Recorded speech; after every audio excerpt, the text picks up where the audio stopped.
12 April রাত 2:48। CCTV ফুটেজে দেখা যাচ্ছে একজন ছাতা হাতে বাকি 4 জন মুখে মাস্ক পরে রাজধানীর ইসলামবাগ এলাকার একটি বাসার দিকে যাচ্ছে। 1 ঘন্টা পর নিজেদের পরিচয় গোপন করে ছাতার আড়ালে বাসা থেকে চুরি করে বের হয়ে যেতে দেখা যায় তাদের। এই ঘটনায় বাসার ভাড়াটিয়া চকবাজার থানায় স্বর্ণ ও টাকা চুরির বিষয়ে উল্লেখ করে একটি মামলা দায়ের করেন। এরপর লালবাগ এলাকায় বিভিন্ন জায়গায় অভিযান চালিয়ে জড়িত 5 জনকে আটক করে পুলিশ। তাদের জিজ্ঞাসাবাদে বেরিয়ে আসে চাঞ্চল্যকর তথ্য। গ্রেফতারকৃতরা পুলিশকে জানায় বছর খানেক আগে তারা চুরি করতে গিয়েছিল কেরানীগঞ্জের একটি বাড়িতে। ওই বাড়িতে নগদ টাকা ও স্বর্ণালংকার চুরির পাশাপাশি তারা একটি পিস্তল পায়। পিস্তলটিও তারা চুরি করে। এই একই চক্র আরেকটি বাসায় চুরি করতে গিয়েও পায় আগ্নেয়াস্ত্র, সেটিও চুরি করে তারা। বাসা বাড়িতে চুরি করতে গিয়ে আগ্নেয়াস্ত্রের সন্ধান তাদের কাছে অনেকটা আলাদিনের চেরাগ পাওয়ার মতো। এবার তারা অস্ত্রগুলো নিয়মিত ভাড়া দেওয়া শুরু করে। বিকাশে কম খরচে ক্যাশ আউটের লিমিট বেড়ে 50,000। প্রিয় এজেন্টও 2টা। রোববার ডিএমপির মিডিয়া সেন্টারে সংবাদ সম্মেলনে পুলিশ জানায় চুরির পাশাপাশি পেশাদার এই চক্রটি জড়িয়ে পড়ে অস্ত্র ব্যবসার সঙ্গে। গ্রেফতারকৃত আসামিদের নিয়ে অভিযানে নামে পুলিশ। রাজধানীর বিভিন্ন এলাকায় অভিযান চালিয়ে একের পর এক অস্ত্র উদ্ধার করতে থাকে।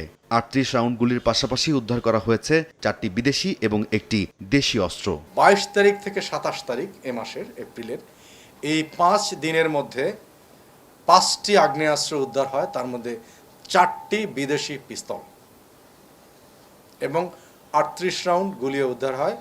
এতদ সংশ্লিষ্টতায় সরাসরি 5 জনকে গ্রেপ্তার করা হয়। পুলিশ জানিয়েছে 2টি অস্ত্র 2টি বাড়িতে চুরি করতে গিয়ে পেলেও বাকিগুলো তারা কিনেছে।